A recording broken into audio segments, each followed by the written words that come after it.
Hello, everyone, and welcome back to another episode of Talks with the Lady. I am your host yet again, Lashana Lady Brown, and it is a pleasure to be here again this evening.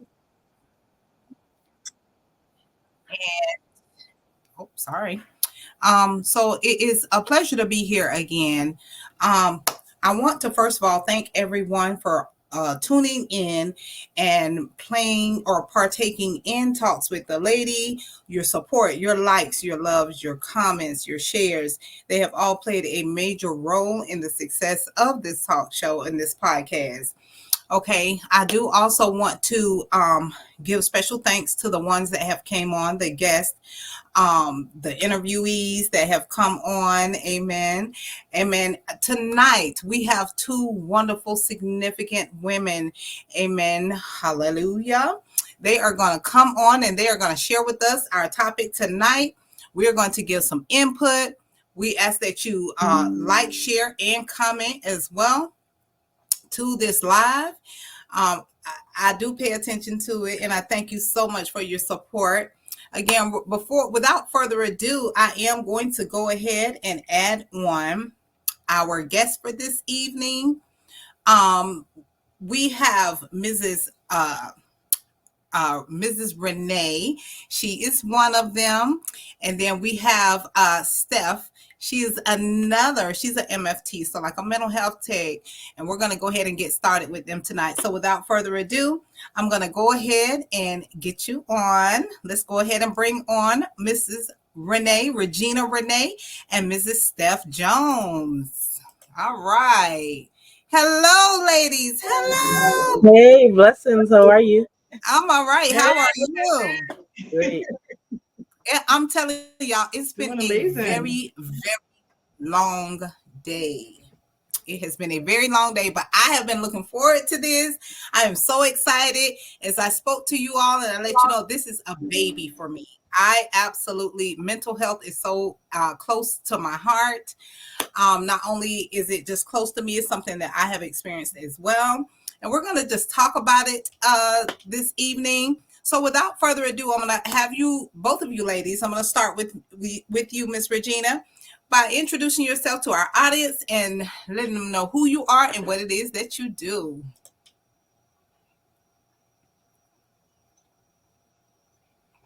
Yes. First of all, thank you so much for having me on your show tonight. I am humbled and honored because just like you, mental health issues is really important to me. So I actually also have a diagnosis. I have been dealing with depression since childhood, and trigger warning. The first time I tried to attempt aliving myself was at the age of 12, and Mhm. so throughout my life, I thought something was wrong with me. Right? You're not depressed. You're lazy. You're dramatic. Right?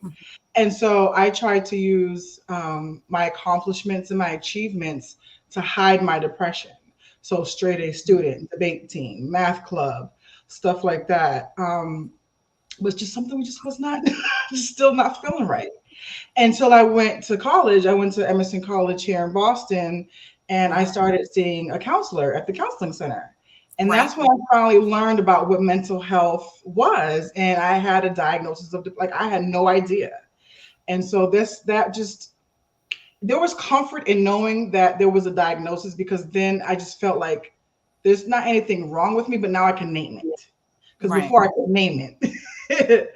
Right. So anyway, long story short, I realized that here, I don't know where you guys live, but here in Massachusetts, at the time, there weren't really a lot of peer support groups for Mhm. Black women, because I have a clinician. I love my therapist, but I was looking for, peer support.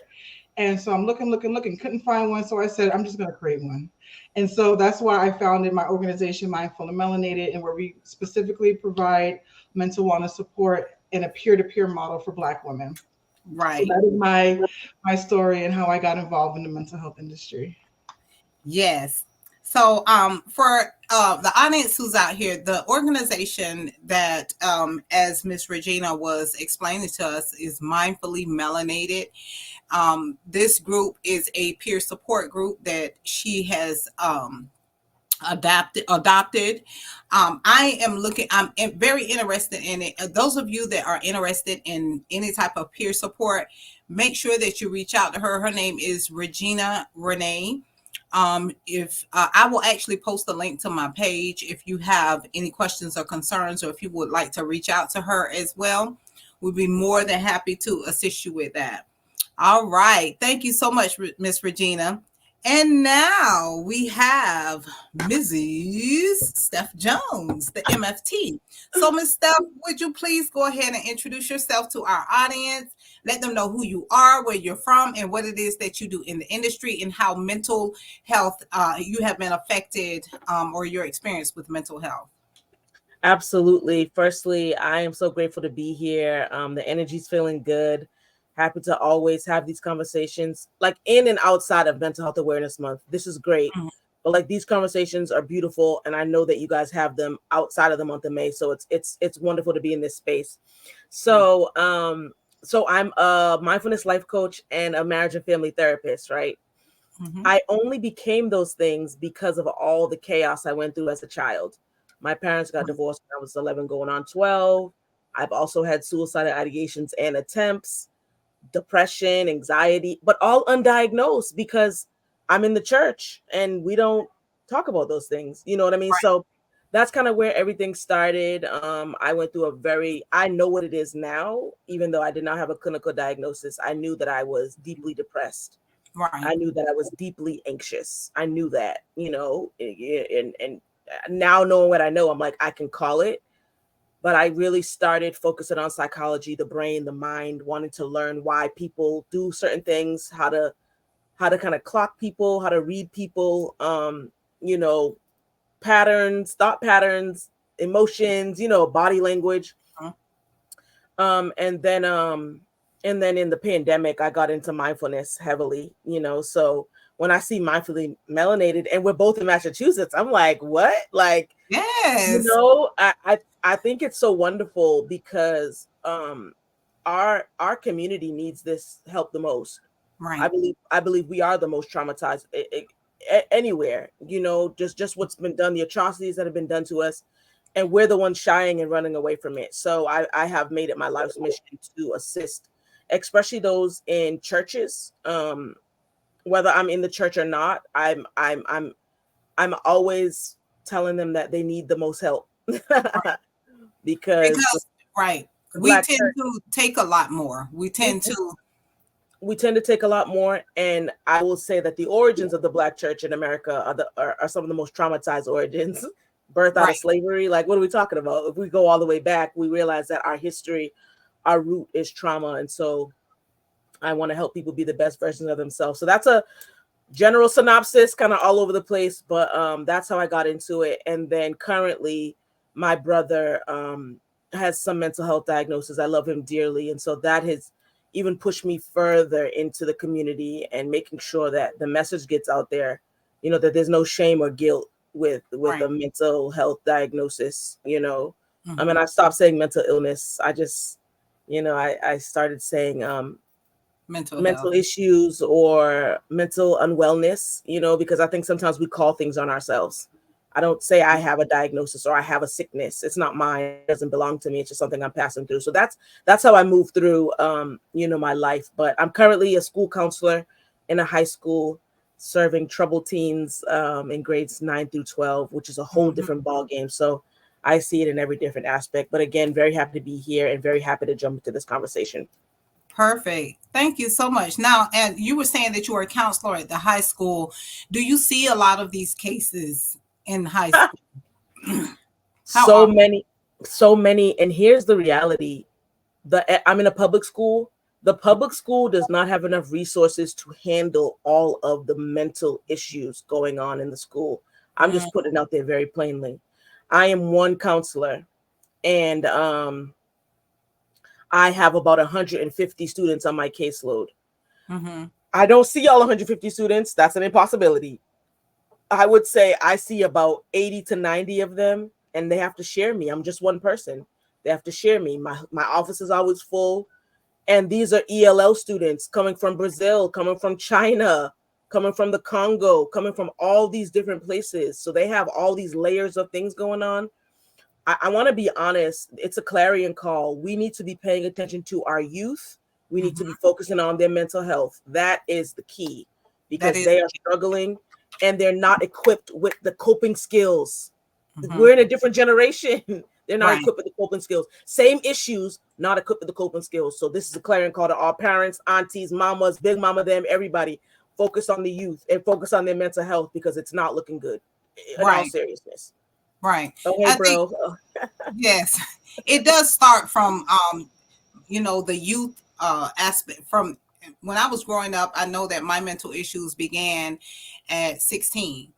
I had so many different things surrounded by my inability to cope with others, and especially my peers. I was a little bit different. I wasn't the one that was very I'm not going to say very well known, but just popular. I was a little bit more into my books, and just Mm, I guess trying to make sure that my dad was content with who I am, being that he had so many other failures. So it was very stressful on me. It's like, okay, why does it begin with me? After six other siblings. So it was a lot of pressure there, and then just not having my mom around. She had suffered with some drug addiction. So my dad raised us he could have been mom, dad, aunt, so he was everything. So from going to school and then just hearing others, well, that's why your mom this or what, that just put a lot of pressure on me as well. And that was my first attempt, was at 16. I was turning 17, but it was 16. And I'll never forget that. I have learned to grow from the things that people may say or what they may think about me. I used to be ashamed because I had a mental health condition, but I surpassed it. I feel like with prayer and having the relationship with God to be able to overcome those things that I can't change. I do mhm, feel like I'm able to get through life a little bit better. People say medication. They say what they got all these different things, the medical marijuana, they got all these different solutions to these issues. But I mean, I have my way of coping through it. You know, a lot of I see a counselor. You know, I talk with her. We just had a meeting yesterday, and I was telling her, "Oh, I'm so excited! I'm having my podcast tomorrow, and we're talking about mental health." And we just laugh and cope. But she's there to listen to me. So it's like with you being a counselor, those youth, they need somebody to talk to, and a lot of times it's not even their peers, because just like even with us as adults, we are very peculiar about who we go and talk to, because a lot of people want you to talk to them so they can go back and talk about you. So looking up to someone that has that passion for others that have mental health issues, that is a reward all in itself.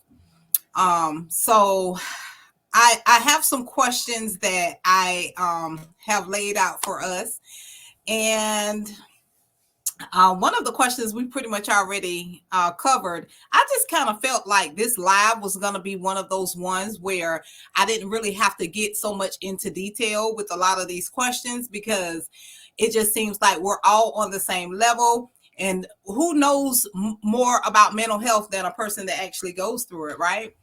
So, I mean, I kind of figured that I would kind of maneuver off a little bit. And again, this is very dear to my heart. But I am going to go through some of the questions, and we're going to ask, and we're just going to talk about it, interact with each other as well as the audience.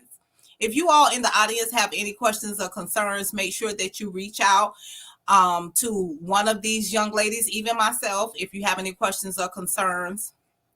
We are going to go ahead and get started with this interview again. All right. So either one, I don't, both of you ladies are magnificent. I'm just, so, whichever one of you choose to answer this question first, I think all of us are going to eventually answer the questions. We're going to get through them, but we can all just kind of piggyback on each other if that's okay with you all. Okay. All right. So, what is your approach when building rapport with people? Because I know with me, I'm very cautious on how I deal with people in general now, because I feel like people are so judgmental, and I know my what I can take or what I can handle versus what I can't. And sometimes I automatically assume that, okay, this person they have like a hidden agenda. I mean, what is your approach with building rapport with people? Yeah, do you mind if I go first, sis? Yes. Okay. Yeah, with me, I'm not a clinician, but I do offer support as a peer, as you mentioned before. And so when Black women approach me, I just want to meet them where they're at. And I first listen, and I don't give advice. I don't should. You should do this. You should leave him. You need a new job. I'm there to listen. Lend a listening ear. I may be able to tell you my experience about what I've done in a similar situation, to show that you're not alone, but I would never tell someone what they should or should not do Right. when dealing with their mental health. So that's what I do. I share my experience and definitely listen to them. I can see that. I can definitely, with me, if I were coming to you instead of you, ridiculing me on what is or what's not, or what I should, or what, it is great to know that I have someone that's listening to me and can, because it's a little bit more like passive language. You're just kind of agreeing and so on and so on and so forth. But if someone approaches you, and let's say, for example, I don't know, what is that first thing that pops into your head when, okay, like with me, you first met me. What was the first thing that popped into your head? Like, I don't know. I don't know if it's just me or others think like me. Like, what was going on in your thought process? Because maybe I'm a little bit more extreme with it. I think because I'm an open book, I'm open to others that may be a little naive. But I take people for face value for what they are until they show me otherwise. Right. You know what I mean? So And just like you said, like it's nice to know that somebody can listen to you without, hammering down their advice to you. Because at the end of the day, a lot of people, they may be well intentioned, but a lot of times their advice comes from some sort of bitterness. They're Come trauma, on. and then trauma dumping onto you. So that's Right. why I never, because we may be in a similar situation, but it's not the same situation. We're not dealing with the same people, and we're different people. So Right. yeah. Okay. And what about you? What do you think, Steph? Like, what You is know, I agree with the mindfulness. Okay, because you you have to be so cautious. So here's the thing, ladies. Like I wear a couple different hats, right? Therapist, yes, mindfulness life coach, but I'm also a minister of the gospel, right? mm-hmm. In two of those spaces, I can say you should. As a life coach, you're usually helping people navigate, right? As a therapist, though, I always make sure I take my step back, and that spreads across all the places that I am. Mm-hmm. I'm of the belief that everything you need inside of you is already right there. Right. I'm just there to help you kind of stir it up, kind Mm-hmm. of get some of those thoughts flowing and moving and things like that. Right. When I first meet someone, I also take a very listening stance. Like I'm just here to hear you. You know what I'm listening for? Ways that I can connect with you. You like the same Mm-hmm. music as me? Food. I connect with people over food, over traveling. Mm-hmm. Am I picking up? So it's active listening. Am I picking up something? Have you sparked something in my head that says, "Oh, I can connect with you on this, and I Right. can start talking to you about this, and I can make you feel so comfortable that when I have to hit you with the hard truth, you don't reject it. You say, Right. "Oh, this person cares about me," because we reject things from people who we know don't care about us, even Mm-hmm. if it's good, y'all. Are we talking honest? Even Yes. if Yeah, I'm it with you because yeah, that's what I look for. I look for like if we don't have anything in common, it's just like it's a misconception to me. Like it's it's a like okay, I misconception. already know how I am, and I'm a cheery type person, but it's like with me, once you betray or give me a red flag, it's like boom, I'm out of there. And I hate to say that, and I really hate to be that way because a lot of times, again, people you meet them in different seasons of their life. You can have one red flag, and then you don't have another red. I mean, it's just so many. But I have to work on myself with that, and that's what again I was telling my counselor that like she was like, "What are your goals? What do you want to work on?" Okay, I want to work on this. And she was like, "Oh, we got three more than we did last week, Oh, you or just added on last to the list. You just added on and on and on the list. yes." So I don't know. I agree with Regina as well. I agree that I do see people for who they are, but it does not take me long to figure out. And I don't know if it's that spirit of discernment that I have, but I'm really, really cautious when I'm dealing with people because the biggest thing is I'm afraid of hurt. I'm Yeah. afraid that I will not even just hurt, but that I will fail them in some type of way, or maybe they'll fail me. That's just one of those things that I just have to overcome. And it's a goal. That's something I'm working on. I'm looking at different ways that I can manage my stress and how I look at people or how I perceive them. That's just one of those things. But I don't know. I agree with you both. It's just like seeing people for who they are. Um, we have But a also, question. Mhm. sorry, but also, and we have multiple questions, which is also good. But Yes. also making sure that we are aware that we bring our own selves to every situation. Mm-hmm. So we bring our trauma, we bring what we went through, we bring our own personality, our attitude, all of that. We bring everything into that situation. Yes. And I think sometimes we can project on people our own, you know what I mean, our own Right. feelings. And so we have to be so cautious. Like this is my first time meeting you both. I'm Mm-hmm. I'm not projecting any of myself onto you guys. I'm just letting you be who you are. Right. I'm like, okay, these are awesome women. I can already tell. Yes, it's a spirit of discernment. And that's the other thing too. I Mm-hmm. depend so heavily on it because I need it. Like Mm-hmm. because I bring my own trauma, Right. I could be oh, they're not good. Oh, they're not good. Oh, Mm-hmm. they're too pretty or they're too that's my normal thought process. I need discernment. I need the Holy Spirit to say, oh, this is a good person, this is not, or put something in my spirit. I need my spirit to talk to me and say, hey, hold on, wait a minute, take a pause. Like, Right. so I think just measuring all that and being aware every time I meet someone, I'm like, I'm bringing the whole of me into it. Do I Right. have to filter through what is good, what is real, what is me, what is them? Like, it's a lot to filter through. So we need time. Right. Well, Candace Woods asks, how is one able to determine if someone has a mental condition versus trauma? I feel that they may be two different things. And again, now both of you with your experience, we all know that a lot of mental conditions come from trauma, Mm-hmm. right? Mm-hmm. What's y'all take on it? What do you think, Regina? I was gonna say I'm gonna let the licensed clinician. Yes, I Hold was. on now. Listen, I Okay. already listen. Oh, When I okay. tell you Okay. this discussion right here, oh goodness, It's good. It's it's good. it's It's good. very good. It's very good. I want to take a backtrack really quick because you were mentioning that oh my, I don't want my laptop to die. That your father, I think you were trying to live up to your father's perfectionism, or like your father, you know what I mean? You take that into every relationship that you start. Mm-hmm. You know what I mean? So that's what I mean about being aware and mindful. And I'm a therapist, but I'm not your therapist, but I'm just, no, you know what I mean? It's just a pattern. Like, okay, you, if my dad demanded this perfectionism of me, or in my head I thought that, I'm gonna bring that everywhere. And I think that goes for everybody who's asking these questions.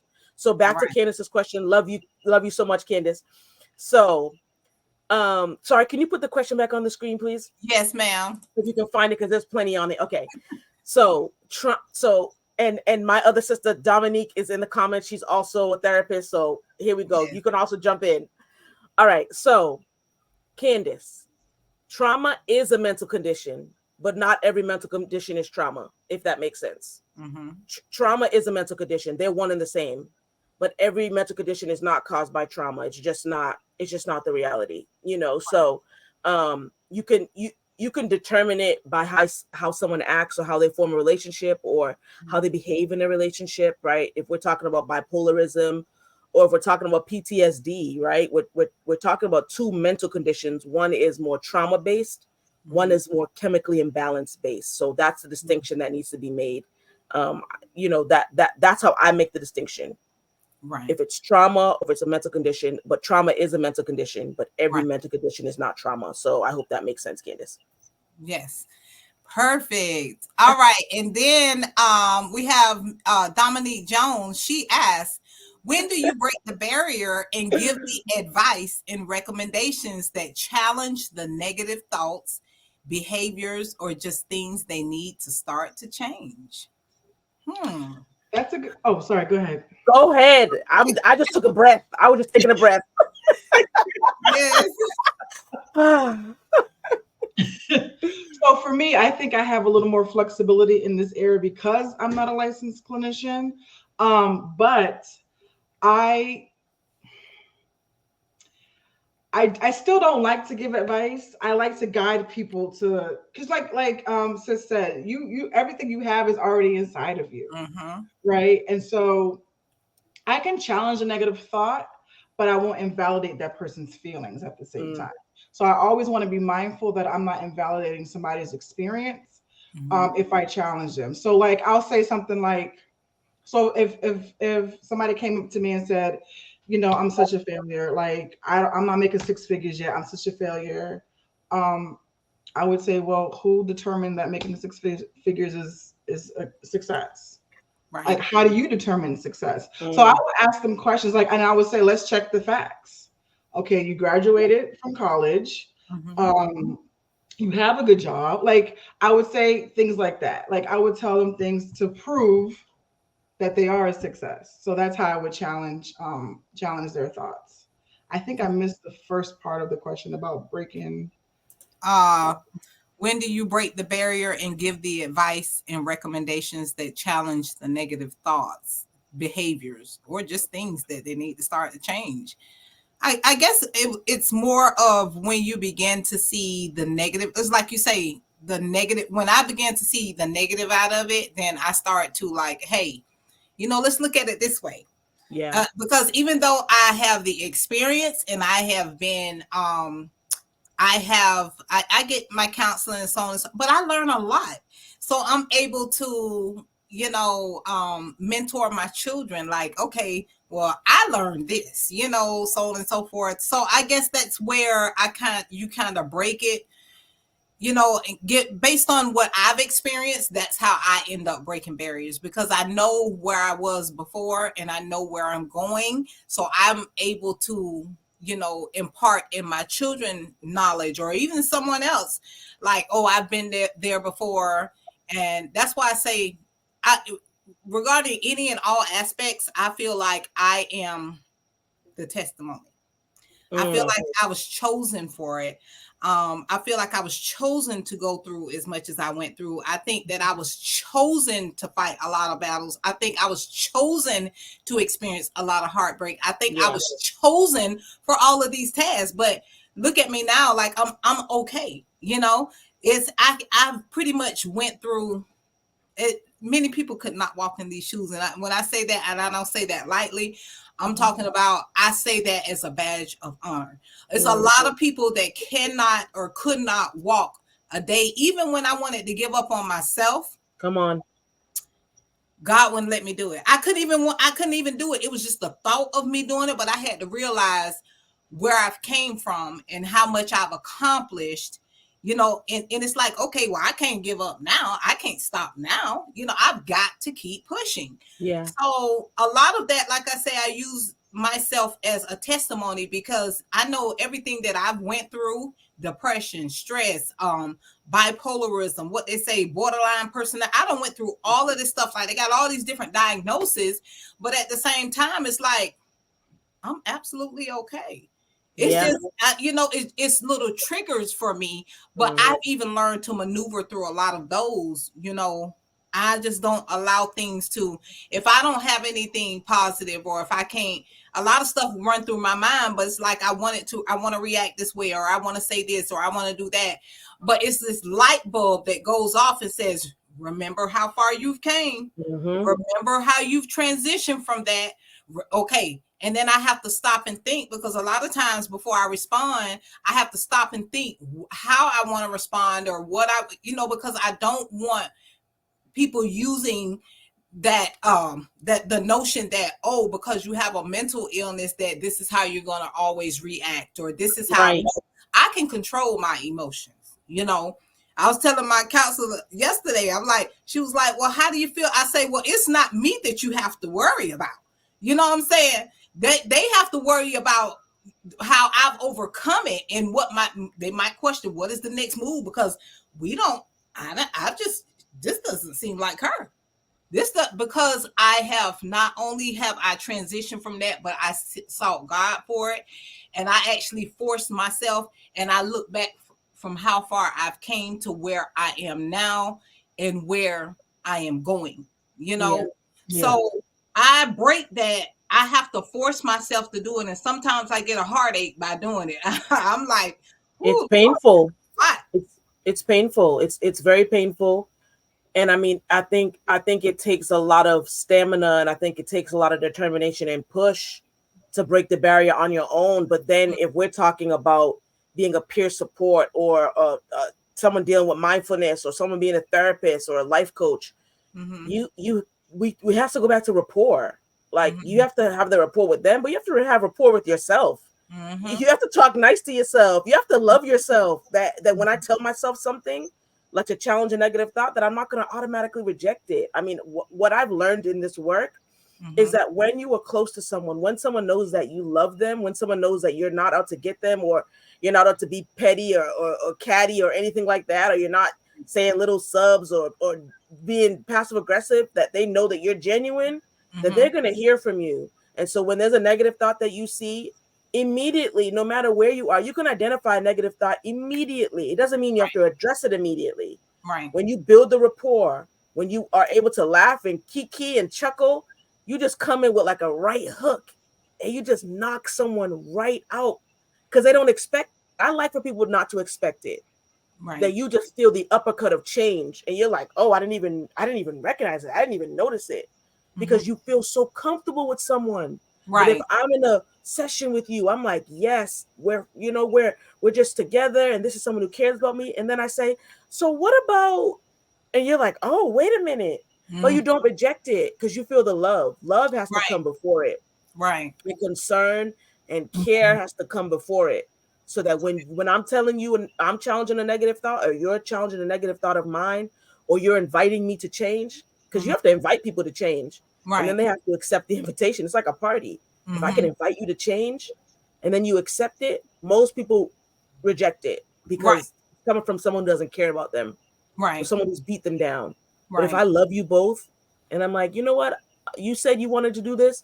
Lady, you said you had a goal. How do we do this? How does you said, oh, I can hear from you. It Mhm. all depends on who the source is giving you it. And if you've built that rapport, Or with you them. just you just sneak it in. You know the right moment. It's like double dutch. You know the right moment. I'm Mhm. a I'm a sneak this in. Come on. I'm a sneak I this did. in. Listen, yesterday I went deep. I went deep with her yesterday, and all I Deep, could see, sir. I was like, she was like, you know what? I look forward to our sessions because it shows me the growth and the Growth. contentment, like where Mm, you are. You can take a bad situation and make it into something positive, yeah. and that alone just lets me know without her, I can do this. I'm okay. So, and I'm healing. I see a lot of growth because Mhm. how I used to react to different situations, it's like I don't act no more. But you know what? Then people take advantage of you. Come That's on. another thing that I noticed because, and I was telling her that yesterday. I was like, you know what? I think sometimes people, because you have changed and it ain't got nothing to do with medication or anything. I mean, it keeps me calm, but at the same time, it's like sometimes when people see a difference, like a Yeah. change, the humbleism inside of you, Yeah. I think that's more of a reason for them to kind of, oh, let me go ahead and sneak this in. Let me get in that bed. Correct. And that is another thing that bothers me too, because I really want to act out in different ways. But again, that light bulb goes off like ding. Just remember, you don't have to react, to everything. A no response is an actual response. You don't have to do that. Again, that's just one of those things I learned. But Michael Lewis asks, how does one determine if it's a good spirit of discernment or overthinking? That's a really good question. And I really would Great. like my therapist to answer this because let me tell you, there have been situations that I've had personally where I don't know if the situation, like if dating, for example, I Mm-hmm. don't know if this dude is a red flag or if this Mm-hmm. is my trauma talking to me. And sometimes I can't tell a difference. Like, is he really full of, or is You're that just right. my trauma from my past? So, sis, can you answer that question, please? Right. It's such a good question, and I don't think enough of us ask it, right? Like, it's a good question. Yeah. So I believe that we have to be so in tune with the Holy Spirit that we know when he's talking and when it's us. And that Right. sounds so simple, but it's difficult Mm-hmm. because often our thoughts like overshadow it or overtake it. So you made a great point with the red flag. Is it a red flag, or is it me overthinking, or is it my discernment? We have to take a moment to process everything. Like, I named my business Selah, right? Selah mindset. Mm-hmm. After the pause that they talk about in the book of Psalms, right? That you hear a musical interlude and you Selah, you sit and you think about what you just heard. We have to experience that in life. If I'm introduced to someone, like, okay, you're dating someone and you see something that would make you think it's a red flag, it's something that disturbed your spirit. So Mm-hmm. we don't want to ignore it. We want to stop and pause on it and evaluate what it is. Is this from my trauma? Is this from something that I've dealt with? Or Mm-hmm. is this something, that I need to really be careful and watch out for? Like, hold on, what are we talking about? It's all about pausing and assessment. And in reality, when we take a moment to pause, we know what's what. We know how Mm-hmm. to separate. But sometimes we move so quick and so fast. We want things to go quick. We see someone handsome, we see someone looks good, and we just want it and we want to grab it, and we just ignore, and we blow past the red flags. Red flags are a red light. That means to stop. Right. Can Stop. I just say, Steph just read Mm. me? Listen, I'm not trying to, but I feel it. I feel the pull. I'm like, oh, let me chill. Listen, I I can feel feel it. listen, this is some I can great feel it. discussion because after this live, honey, we definitely have to connect. Yeah. And we have Selah Mindset. Let me Come just on. go ahead and throw that in there. So not only do we have Mindfully Melanated, we have Selah Mindset. So we have a lot of resources up here for you. Okay. And if you could also as well, Steph, go ahead and type in. I see that you are linked on YouTube. Yep. If you would please type in the comment. I'm not sure how you can do that, so I can go ahead and post your credentials as well, and your contact information. Sure. I also had Miss Regina's on here. Absolutely. And I'm actually going to post them to my page after we get off of the live. But this discussion is really good, so we're going to go ahead and keep on going on. May Elise says, do it from a non-clinical standpoint. Do it as a friend, a family member. Guide them to rethink without digging too deep. The moment you feel that you're responding as a clinician, pull back. You know. Good. Yeah. I agree to that. And she's then also a therapist. She's also a therapist. Okay. Well, you're next, May. You're next. You're gonna be on here. Talks with Come on, get her on. She's a Dominique too. Both amazing women. Yeah. Both amazing women of God. Amazing therapists. Get them on. Yeah. Make sure y'all reach out to me if you can send me a private message, May and Dominique, as well. Candace, you making a lot of great points. Candace is good too. Candace is good too. She says, I believe a lot of mental health is underdiagnosed is because society tends to group this population as different, and discrimination can occur where labels become bigger than getting to know who the person really is. That's so true. There's a lot of bias in the mental health, behavioral health industry. And sometimes I feel like sometimes for me personally, it has caused more harm than help. I mean, I remember there was one time I was seeing a psychiatrist, and no tea, no shade, a white man. And I said to him, I said, I'm getting really irritable, and I don't understand. Like, I'm just so like irritable, and just everything is getting like pissing me off, and I just get like. And he said to me, well, maybe that's just your disposition. Maybe it's just your personality. And so I took offense to that, because I'm like, but I'm usually a bubbly, like nice person, and I'm like, I'm not someone who snaps at people like just on a normal basis. Fast forward a few years later, I find out that that's a symptom in depression that's mostly found in Black women versus white women. So it's like, you just bottle me into the angry Black woman. You call me angry Black woman without calling me an angry Black woman, basically. Yes, I've done that as well. But see, what I think where he was coming from is the way that we perceive things, the way that we view it. I mean, I automatically, again, off top, I just feel like the world is against me. I do. And it's not so much just by my thinking. I think it's more of the actions of people, because it's like, you show me who you are, and that's just what I believe. I'm stuck with it. There's no change in that. It's like my mind is just made up. But then somewhere along the line, later on down the road, maybe like 3 or 4 days later, I think about it and be like, well, maybe it wasn't that bad, you know?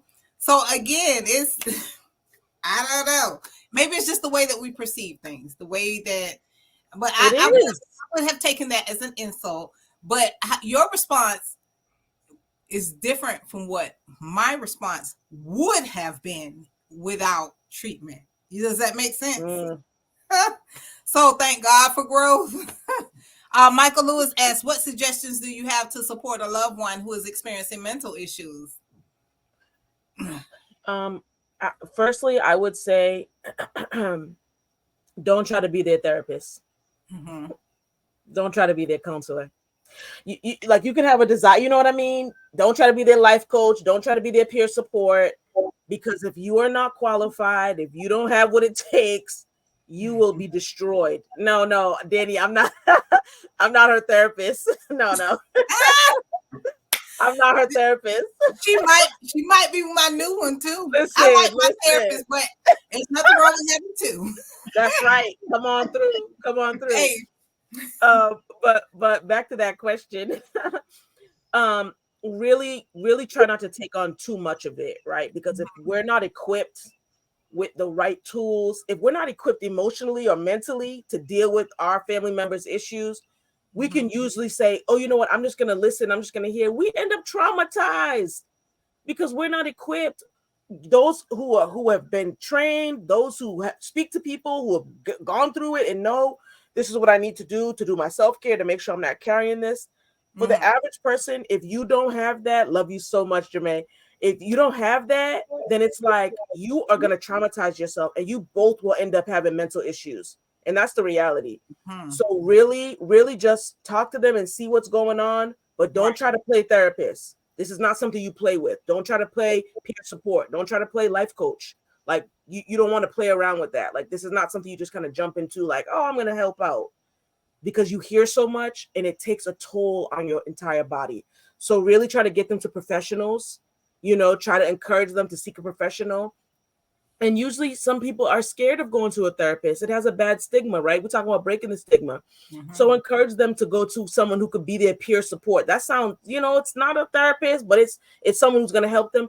Encourage them to go to a life coach, you know what I mean? Until they work up to getting, if they never go to a therapist, have them go to a professional, someone who's capable of handling all they're going through. But number one, please don't try to play their therapist. Please don't try to play their life coach. Please don't try to offer them the peer support, because you'll end up hurt. It's detrimental to all of us. Get them the help they need. You can hear them. Don't take on the burden, because that's a hard burden to get off.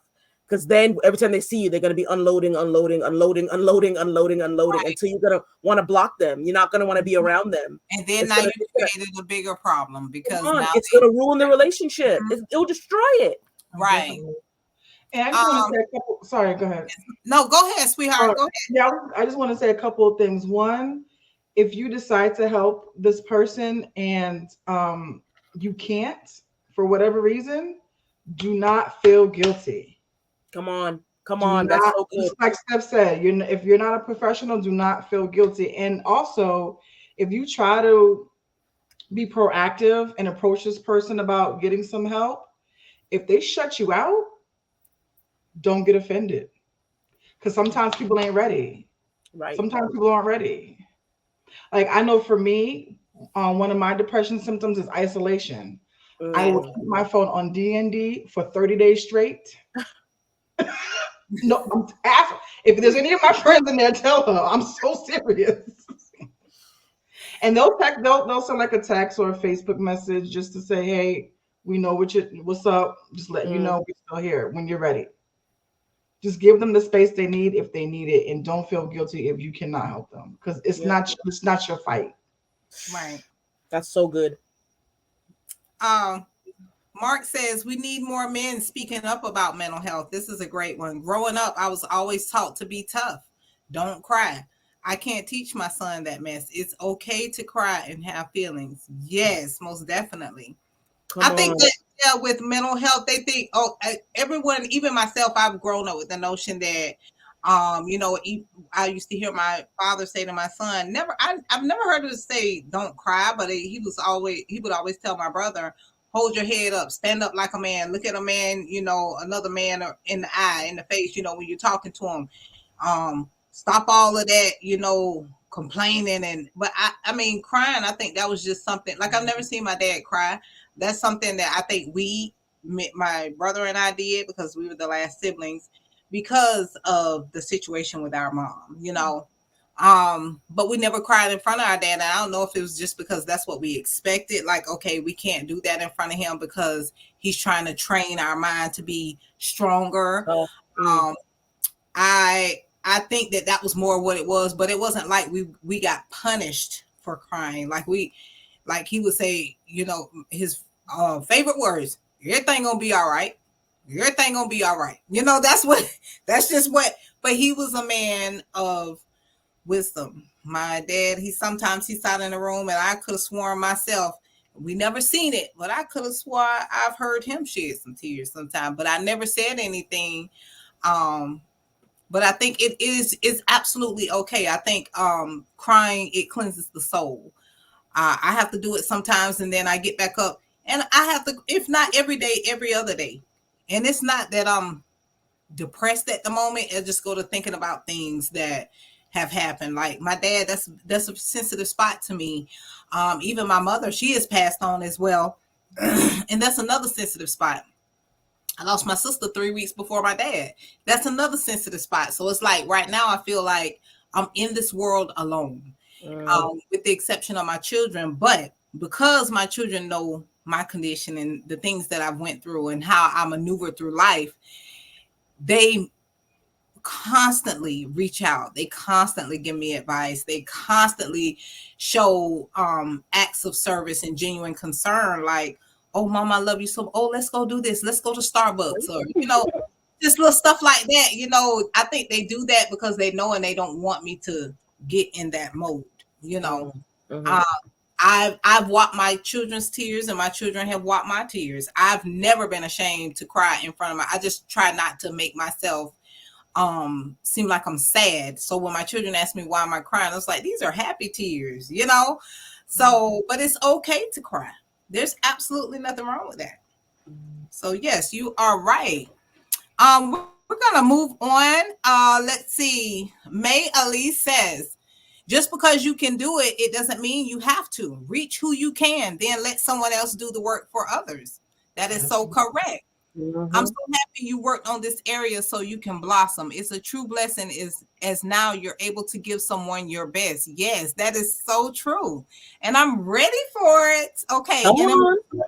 An emotionally aware man is a good man. And you got that right, honey. It's so true. I would love for a man to cry on these shoulders. Come on. You already put it out there. He's on the way. He's on the way. He's on the way. But I think we do a disservice to men by telling them they can't express their emotions. Like, yes, that's wrong. And that's a right. That's a wrong we have to right. That's wrong. They're human. They're not robots. Right. They're not aliens. Like, you guys can cry, but do it in a safe space, right? Like, you don't want to, but no one, I don't think anyone should be crying in front of everybody. Like, I think you need to express your emotions in a safe way because everyone can't handle humanity. Right. And it's just a reality. But look, we're releasing the men to feel all the feels, have all the emotions, cry. You won't be labeled, you won't be judged. You're able to cry because an emotionally aware man is a good man. He's self-aware. And I want to be honest, and then I'm gonna land this plane. Women, sometimes we say we want an emotionally aware man, but we're really not ready for him. Right. We're used to dealing with traumatized men. And when you get an emotionally aware man, you better be ready. We better be very prepared and ready. Oh Lord, send me an emotionally intelligent man. We get him. And it's like, woo, he's calling us out on everything. And it's accountability. It's reciprocity. So Steph, stop attacking me. Listen, I'm very big on that. And I become emotional when I'm attacked like that. But the thing is, I'm not verbal when I'm like someone is trying to correct me, especially like if it's a man or something, only because I put myself in a humble position and I ask God for that, like to humble me, so where I can be more submissive to that. So, I have to put myself in. Sometimes I just shut down, like, okay, even if I know or I feel like I'm not wrong, I just to prevent all of the confusion, because I am dating, so I just, when I am hit with stuff like that, I just, interesting. Okay. But again, it's one of those things you just kind of got to grow through it. And not all advice is good advice. And I know it's not just me. I know it that's why I don't like to talk to people and inform people of what I have going on. But you know what? This is me. This is who I am. And I want the world to know, like, you have to accept who I am and, my growth, my development, the things that I've had to encounter and go through. This is just me. So I'm not always going to say that I take everything well, but it's not, I don't verbalize it and I don't act on it, I'm stuck on the notion that if I don't have nothing good to say, I don't say nothing at all. And we leave it like that. It's all growth. It's all growth. Right. Yes. Anyone who can acknowledge that something is bothering them mentally or emotionally is a strong person. Yes. I agree. Yes. All right. And then, okay, yes, so we hear you, May. May, you next. You next, May. Okay. Love this. I'm now learning that harboring feelings can lead to our cups tipping over, and we have to learn healthy ways to cope with pain. Whew. Yes, Yes, big time, big time. that is so true. Let's see what else we have here. All right. Emotional expression is not a time to emasculate a man. It's healthy. Remember, it's humanity. Can you Yeah. elaborate on that? Yeah, I agree with May because it's like women always talk about they want to protect her, right? We Mm-hmm. want to feel safe and secure. But if your man is coming to you and showing emotion and vulnerability and shedding some tears, that needs to be protected too. So I Mhm. totally agree with what May is Yes. saying. Same. If he's crying, if right, we're saying, oh, we want him to be vulnerable with us, and we're his safe space, and you can do that. And then he says something, or he cries, or he sheds a tear, he says something in an emotional way, and we start calling him a little girl, Mhm. or we start calling, oh, why are you being so feminine? Why are you being a little female? Like that's like, don't emasculate him. Right. Don't make him feel like he's less than a man for expressing his emotion. He Right. is right. Remember his humanity. Remember that he's human. He's a Mm-hmm. man and he's a man expressing his emotions. He's no less of a man because Right. he's expressing his emotions, just like we're no less of a woman because we're expressing our emotions. So it's just the equality and the balance, I think, is key. Yes. Now, listen, believe it or not, ladies, that's why I say this is a great discussion tonight. I have not gotten through the second question. But y'all have been great. This has been a great show. But Yeah, I'm gonna get through my questions now. go ahead. I'm gonna get a few in. I'm gonna get a few in. And again, thank you all the viewers, the audience. Thank you so much for watching. I mean, I'm just so I'm just so happy to have these young ladies and you all Oh, on here to share, this baby for me. This is my baby. This is our baby. And I think we all at some point in time experience mental health. You know, mm-hmm. yeah, that's just me personally. But I wanted to share these myths about mental health as well. Wait a minute. We have a question here. It says, Michael Lewis asks, do you all have any mental exercises you all can recommend as a part of mental health maintenance to keep an individual mentally balanced who may not necessarily have mental issues because life be coming at us fast sometimes? That's a really good question. So Yeah. for me, I do a number of things. One, I journal. And Mm. journaling doesn't have to be this whole big production, a big masterpiece. I use guided journals. Sometimes I just use like a plain blank notebook and just kind of like doodle my feelings. Mhm. So that's one piece. And I am a big lover of aromatherapy. Woo! Yes, I love candles. So I don't know if you can see this, but I actually had a candle maker create a custom scent for me called the Mindfulnista, and I got them burning. I always got them things Come burning. on. Yeah. Always. Um, and then of course movement is something like getting outside. Mhm. Definitely, those are some really good exercises to do. So those are like three main things. I can go on and on, but those are the three main Mhm. things that I do. What about you? What about you, Steph? Yeah, I do similar things and would recommend similar things. Like I'm a colorer, so I Mhm. have coloring books all over the place. And in reality, and I'm saying it out loud because I want people to keep me accountable. I want to release a coloring book because I Mhm. love it so much. I want to put one out. And you okay? Well, let's look. I'm all about team collaboration, so let's chat because it's Yeah. needed and it needs to be full of affirmations and full of scripture that people don't really know about. But anywho, coloring big time, Right. reading. I think take anything with self-care that you're taking your mind off of what you're going through, but Mhm. find what you like to do. Like I'm a musician, so I love to sing. I love anything but music. That's something that I do to kind of get myself back to my center, to my base. Candles, yes. Incense, yes. Anything that causes that good smell. I have candles burning right now, but they're over there, right? All that, like, yes, because it matters. So, Mike, whatever you feel like you need to do, if it's a candle, if it's an incense, if it's your favorite essential oil, something to remind yourself to breathe. but Mm-hmm. also do that movement, but tap into your creative side, right? Where you Right. are just whatever's going on, forget about it and focus on whatever you're doing creatively. If you want to paint, if you want to do woodwork, whatever, use your hands. Go out and plant a garden. Like all that stuff taps into our creative side, and it helps us to say, I don't have to focus on what I'm going through now. It'll be there when I get back, but I'm Right. gonna take a moment, right? I'm gonna color, I'm gonna draw, I'm gonna doodle, I'm gonna paint, I'm gonna listen to music, I'm gonna read, I'm gonna run, right? I'm gonna take a nature walk, I'm gonna go and breathe in the air. I think we take breathing for granted. So Mm-hmm. um those are some of the things because life's all the Life time. be life and All Life the life time. all the time. So we have to really come up with things that are gonna keep us on our base and help us to remain there. Right. exactly. Well, I ain't gonna be running nowhere because my big butt don't be running nowhere. But I'll take a walk. But there's one more. there's one- Listen, Not run- I'm with you not when running you're right. anywhere. You may get a speedy walk from me, but right.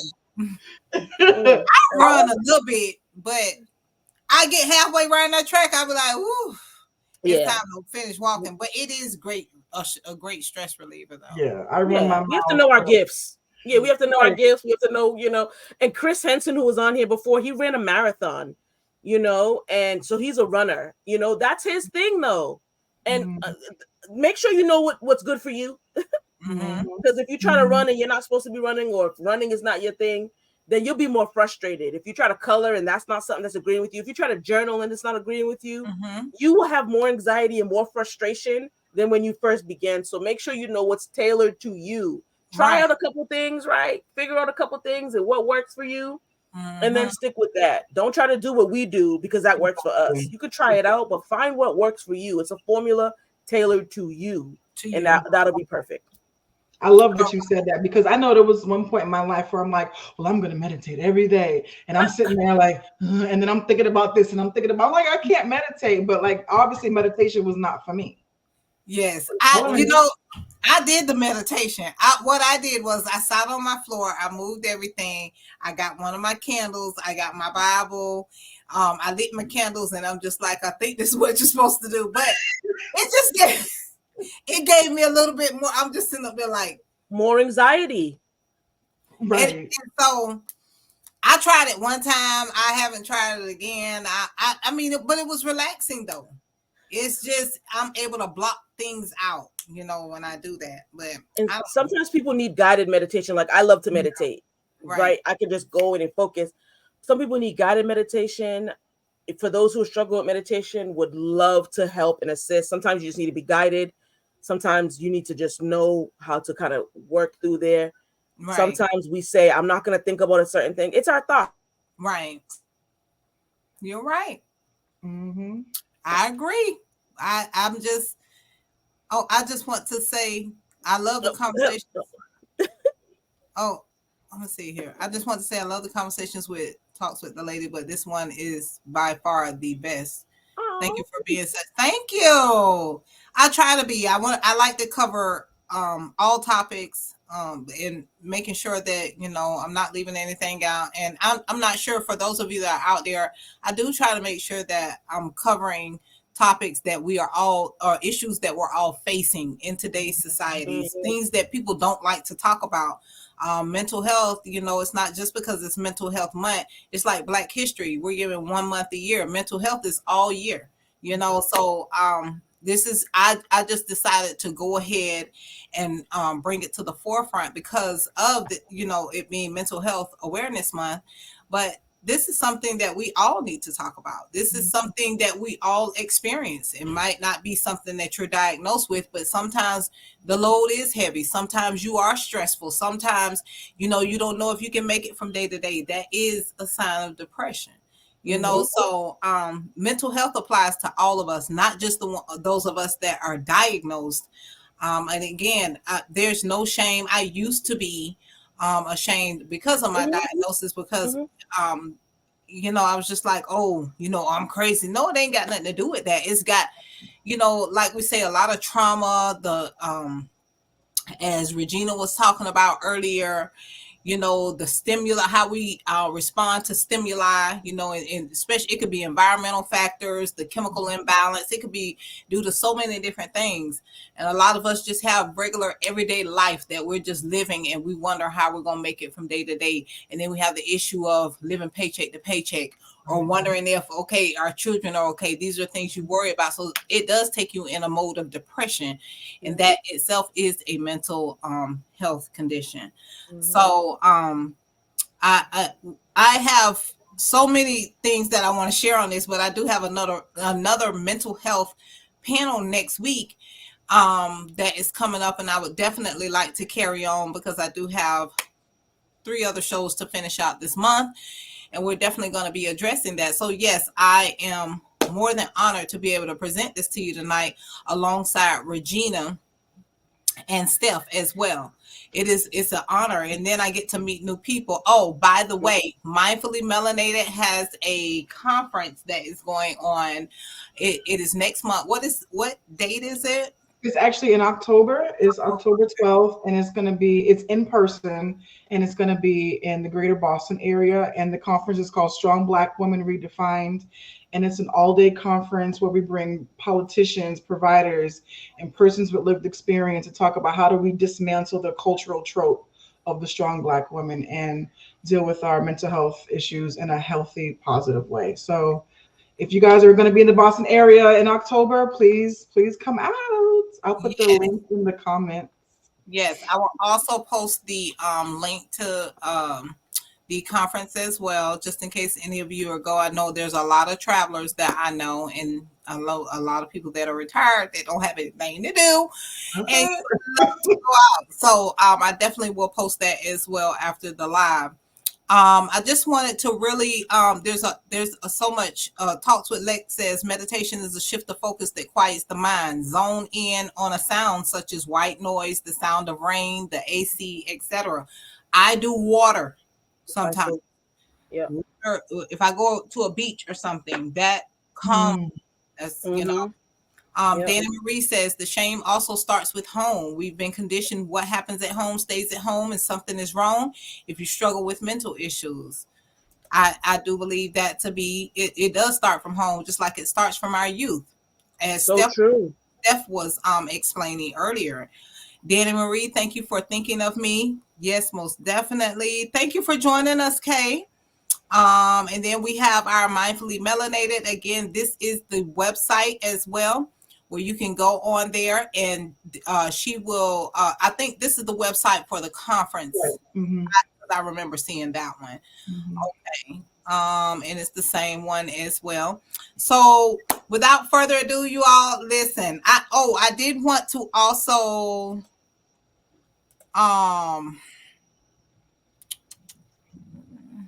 okay, just a few of these myths that I had ran across when I was doing some research. Even I researched my own my mental condition. So it says that mental health issues can't affect me. Mental health issues can affect everyone. Okay, children don't experience mental health issues. That's a myth. Yes, it does. People with mental health conditions are violent. That is a myth. Not all people are not all individuals that experience mental health conditions are violent. Okay.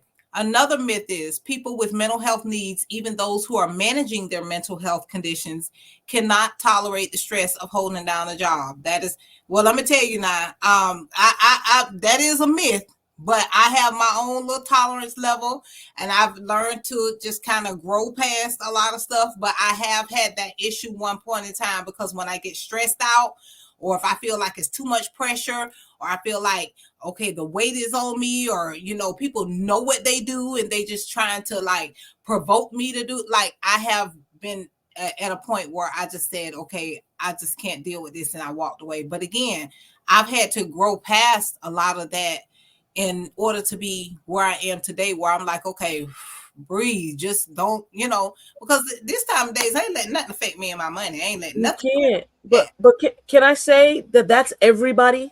Right. That's not just people who have diagnosed Right. mental issues. And here's the thing: I would rather deal with someone who has a diagnosed mental issue, because at least you know what's going on with you. Mm-hmm.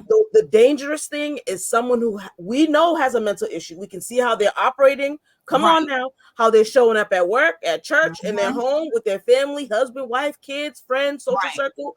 We know that Right. there's something going on, and they refuse to get diagnosed. That is a danger to society, right? Right. Those are the people who snap at work. They don't know how to. They don't know how to monitor anything. They don't know what levels of medicine or what they need to be doing. They don't have a therapist to speak to. So it's Right. not that we can't deal with work. That's everybody in the entire universe. It is Right. just those who have Mm-hmm. if you have the courage to go find out what's going on with you. It takes courage to Mm-hmm. go see there's something going on. I need to go get checked out. I need to talk to someone. I need extra help. That is a courageous movement. That's not something to be ashamed of. And Right. like Danny was saying, though, shame has filled it so much because you're like, oh, you're crazy. You need all Mm-hmm. of us are. Let me be clear. Everybody is going through something. Absolutely, Michael.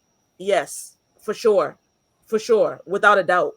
Yes. Untreated anything can Right. cause mental health issues. Mm-hmm. Untreated, dot, dot, dot, you fill in the blank. If it's untreated, it means we don't know the level that it's happening. We don't know how deep it is. So we Mm-hmm. have to see and treat it and find out what's going on. Absolutely. Yeah. So that's just a perspective shift. Those who have mental health issues and big diagnosed, they're actually safer because they know what's going on with them. Right. Robin Bradshaw says mostly our black men are raised Mm, by single parents, women, so they are not taught how men are supposed to act when it comes to emotion. mm. It's Do you true. believe that? I mean, because I mean, It's true. I raised my boys. Um, I don't know. I've always created happy memories because I'm a person. I've always wanted to break the curse, the generational curse of, Yeah. I've always been like, it started with me with, not saying that, okay, I've experienced this and that. And so the only thing I've experienced really as a child in my parents' household was just not having my mom there. That was really the only thing. But again, my dad made sure that intentionally that we were okay. Like it was never a problem. Raised So by your dad. I broke the curse by, I'm not gonna say I couldn't say that I broke the curse by having a two-parent household. Like that's something that I couldn't control. You know what I'm saying? So, but I did break the curse of my children feeling like I didn't want them to be abandoned. I didn't want, and Yeah. that's what I experienced with my mom. But my dad made me free to open experiences, free to, I mean, it was like a push. You are going to do this, you are going to do that, you are going, okay, now I'm taking, oh yes, you're getting out of here, you're going to the military, you are going to do, like it was just a push. And I didn't have that. Like my mom was just different, and again, that's my mother, that's who gave birth to me, and I always respect her, but it was just a little bit different. With my mom, I felt like I had to be tough. With my dad, I was a little bit more lenient. I guess it just all depends. I think it depends on the mental stability of the parent. Parent, Right? right, Your right, dad seemed like he was in a good mental space, but right. most single parent households, and this is no generalization, it's just a reality that we've seen, the woman can be bitter towards the dad. And Mm-hmm, so the children are raised in bitterness at times. That's not everybody, but mm-hmm, a lot of times we see that children are raised in bitterness because their moms have an issue with their dad. I've mm-hmm. seen that case more often than not. And Right. so when you have women who aren't mentally stable raising children, Mm-hmm, there's instability all over. Your right. dad seemed like he was stable. You know Mm-hmm, what I mean? Seemed like he was stable enough to raise you all well, but it right. just depends on the parent. Yeah. And if women who are raising children are not well themselves, then it's almost impossible to raise well children if you're not well yourself. Right. Yeah. Breaking the generational curses of being a safe space to discuss issues and emotions is so important. It really is. Mhm. Yeah. I'm sorry, but what was the next question?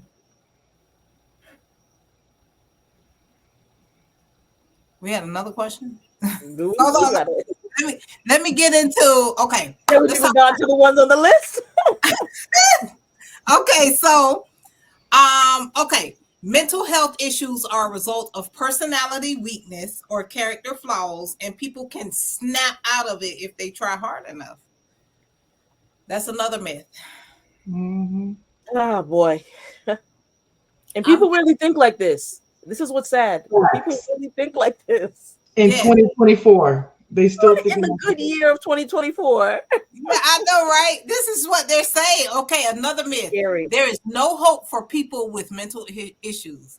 Once a friend or family member develops a mental health condition, they will never recover. That is Now, so. lady, you're a living testimony. And all of us, I'm just saying, all of us are a living testimony that that is not accurate. Yes, Okay? but that is a myth. That's what they're saying. They're And people saying that believe there's that. no absolute way that you can overcome this. How terrible. I'm just okay. There's more that they have here. There is more. Okay, they say therapy and self help are a waste of time. Why bother when you can just take a pill? What do you mean? what? A pill? People, I'm telling man, you, man. you making this up. People really saying this. No, I'm serious. Listen, I want to share. Let me. You know what? I'm going to bring this presentation up here. I'm telling you, this is That's what crazy. they're saying.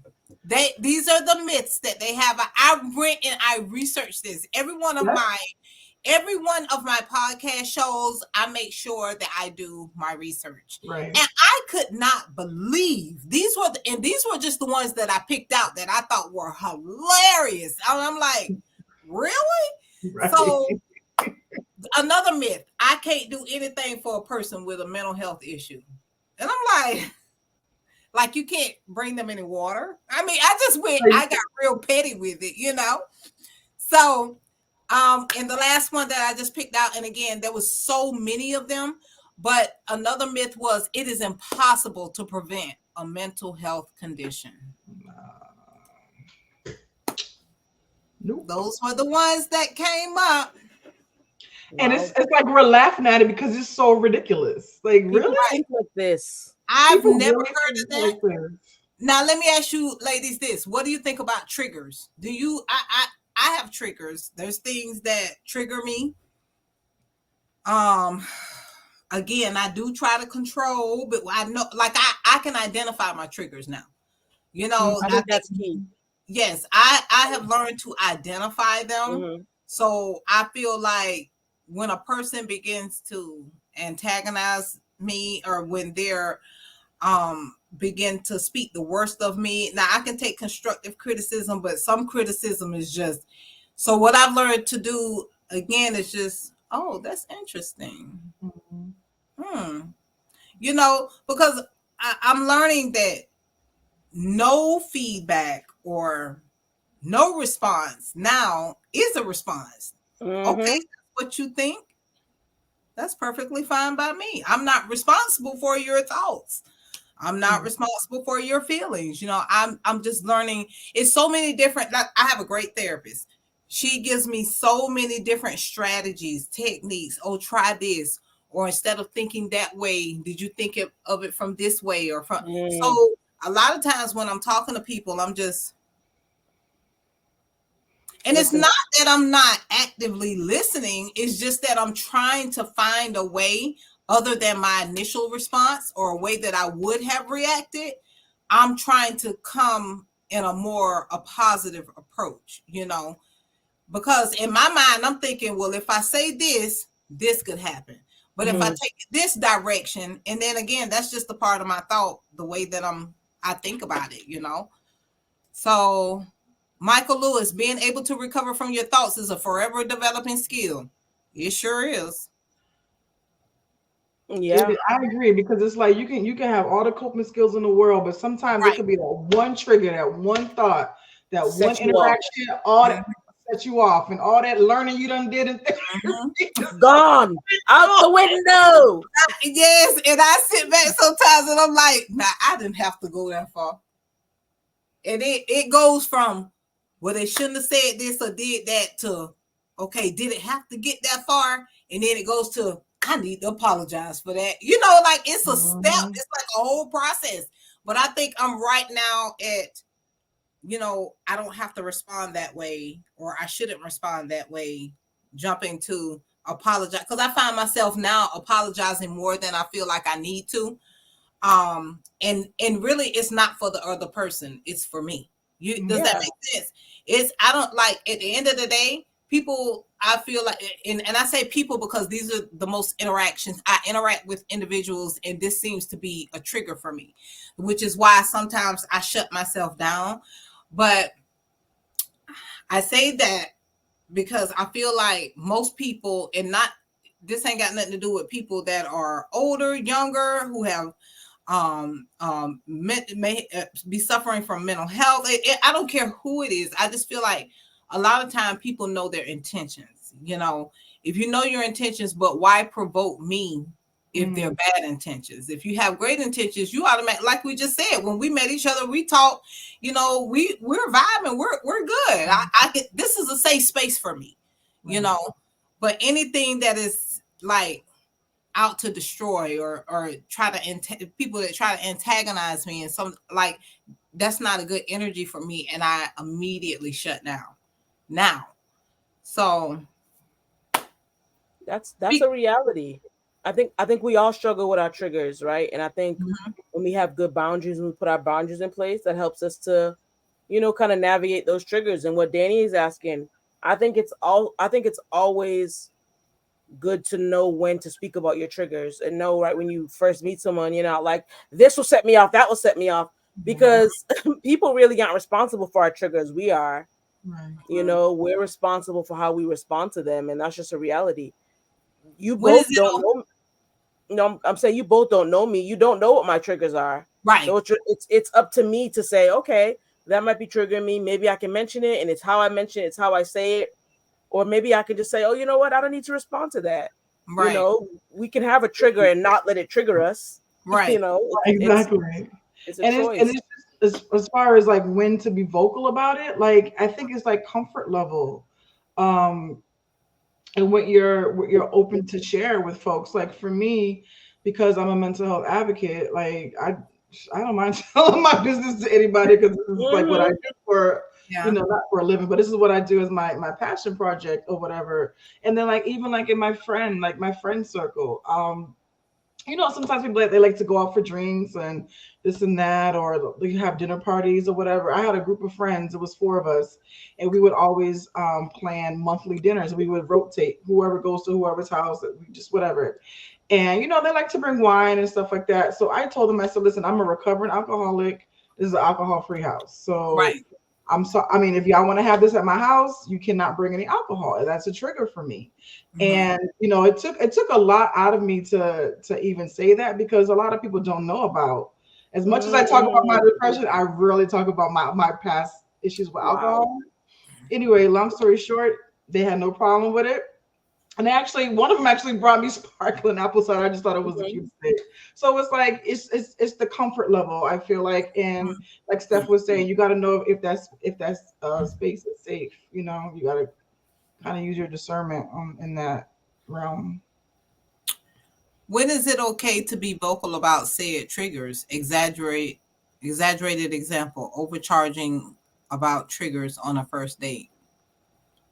Mm. Yeah, I think that's a good question. But I think we're kind of answering that, like knowing when it's a safe space, Mm-hmm. knowing that, okay, do I need to mention this about this trigger, and how triggered am I? There's levels to this. How triggered am I? Okay, if I'm a little triggered, I'm like, okay, I can kind of, maybe I'll try to plan a conversation later on for us to do it. I don't want to act in a passive aggressive way either, though. Like, because we have to be mindful of that when we're triggered. Like, we'll do some, we just have to be careful and aware of everything. So it's just knowing, okay, am I in a safe space? Do I Mm-hmm. need to mention this trigger right now? Like, again, how triggered am I? Am I level 10 triggered, or am I level 2 triggered? We're going to Right. have triggers no matter what. People chewing too loud is a trigger for me. Can I tell Mm-hmm. everyone to stop chewing? No. I have to say, this is a trigger that I can't deal with right now. Either I Mhm. move myself from the space, or I'm like, I can sit here and be in it. And sometimes Mhm. we run too quick from our triggers. Sometimes, oh, I'm triggered. I'm triggered. Deal with it. Sit with it so we can move past it. You know what I mean? So Right, it's just, right. it's like a, it's like a great method you have to have. And it's like baking a cake. You have to know the right ingredients. What Ingredients, makes me right. tick? What's going to make me blow up? Mhm. Do I need to speak about this trigger right now? Or can I just let this slide? Mhm. Yes, you can have triggers being touched by a man when I was young in the wrong Mm, place with no hands. Now that I'm older, that is a turnoff for me. So no sex. That and I yes, I do believe again, we talked about the youth, things that happen in the youth. It's just mm-hmm, like and just you not wanting to have that desire. That's Mhm. a mental thing. You know what I'm saying? And so many people have dealt with that. So many people. Even with therapy, I still feel that way, but I had to forgive him at first. You have to mm, forgive him in order to move forward. You don't have to. I try. You know, they say forgive and not forget, but I try to forget too. It's hard to forget. It's just that it's like you're not gonna forget it, but you use other things to replace. That whatever it is, that trauma that you've experienced in your mm, life. It's mm, always better to tell someone because it took one time for an image to tell me that I was looking like his girlfriend who he did not like, and I was removed from that building. In a an inmate. Okay, okay. hey, an inmate. There So we go. it's always better to tell someone because it took one time for an inmate to tell me that I looked like his girlfriend who did not like, and I was removed from the building. Yes, it I'm telling you, those triggers, boy, it just be certain things. Mm, But you know what? Ladies, gentlemen, my audience, this was such a great podcast topic tonight. I really enjoyed each and every last one of you all. I look forward to having this discussion again. We have another one next week. That is session number 2. Okay. We do have two males. No, a male and a female that is coming on. We're actually supposed to have 3 tonight, but she rescheduled for next week. So we're gonna have those 2 next week. All right. So I thank you so much, Regina. I thank you so much, Steph. It's been thank an you. honor. These are my new friends. Okay. Yes. Hello. We are definitely going to be doing some networking. Yes. We're going to be reaching out. You will hear about it. I'm just looking forward to it. I just absolutely, when I started this podcast, I don't know if this is again one of those things to help me with my mental. Mm, Steph and Regina, mm-hmm, God presented this to me. I got on live one day. I would go live normally in the past, like some years ago, and just be going on and on and on, just be when I was outside of getting help for myself, I should say. But I got on here this time and God just said, talk about it. So Mhm. that's why that is my quota is let's talk about it because I used to hold in a lot of things. So now I use this platform to share the experiences that I've had to go through or I've encountered to be able to set myself free and allow me to just Mhm. so that is why I am in I've had a lot of insults. People say, "Oh, this is just local and this is something she just doing." No, God brought this to me. Bye. Told God, when I tell you, and I was telling them, there was just I'm like people. God had already showed me, like this platform will be global, yep. and I posted that today on my social media because it's like it doesn't matter what anyone else says, but when God showed me something different, and this is exactly what He meant by global. You're going to touch so many different people, and so many people are going to be touching you. It's like you're going to gain so many new um friends, family, people you even consider family, because Mm, I use the word friend very lightly. I say family, because I run into people and it's just like I constantly, instantly, I just connect with them on so many Mhm. different levels. And I appreciate you all because when you reached out to me and you replied into the group, I was like, oh God, these are strange. I don't know, but I always do the meet and greets, and honored that I was able to actually meet you all, and I'm looking forward to, moving forward with you as well. For You both sure. are great ladies that have a lot Absolutely. to offer, not anyone just locally, but I'm talking about globally. It's just the mindset that you have, and I have to be very appreciative that God placed you all in my path. At this moment, I'd like to also dedicate this live to my nephew Maurice Brown, who committed suicide this Mm, past September 2023. okay. Um, Again, it is very dear to my heart, and it's just one of those things where I just kind of wish that that door was open for him to talk to me or somebody. Mm, Um, but rest in peace to my nephew Maurice sure. Antoine Brown. I'll share.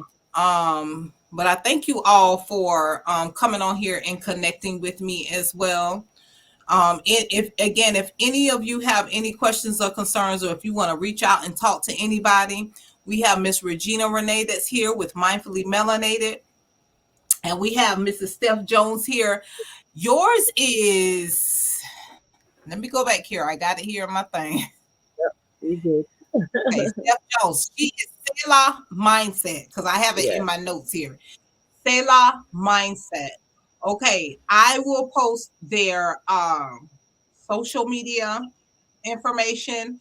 I will also post the website to their pages. I will post their names and their social media pages as well. If you want to reach out to them, again, as you have seen tonight, they are wonderful women, willing to listen, and someone you can talk to. You don't have to worry about it going back to anyone else. If you Right. are ever feeling into any suicidal thoughts, Mm, make sure that you reach out and talk to someone, yeah. share your feelings, and allow yourself to be heard. Okay. Mhm. I love you all with the love of God, and I truly do appreciate every one of you taking the time out to join me here on Talks with the Lady. We look forward to having more experiences like this with you as well. Do you ladies have anything that you would like to say? I just want to say I'm super duper proud of you for starting this platform. Yes. Yeah. Um, F whoever said it's too small, because listen, look what you're doing, Mhm. and you're gonna save lives, sis. You're gonna save Thank lives. you. I, Thank you. I, Thank you. I echo those sentiments, and mental health is wealth. So we want to Yeah. be wealthy in being mentally well. And so absolutely commending you as well for Mhm. your courageous journey, right? Where you're being transparent, you're being open, but you're helping other people. And this was a healing time for everybody here. And so this was great. Thank you for that. May God continue to bless you and elevate you and put you in the right spaces and put your name in the wind and network you with everybody, and have strangers talking about you, because this is awesome and Exactly. wonderful. I'm just honored to be able to hear that, because it does push me more to doing more topics, which I have Yeah. done, but it pushes me to go even further. So I thank you so much for all of the encouragement, ladies, and to everyone else as well. You are my encourager as well. Thank you for tuning in. I really hope that you gained something from this live, which I'm sure that you did. I love you all with the love of God, and you all have a blessed night. Good night, Good everyone. night. Oh.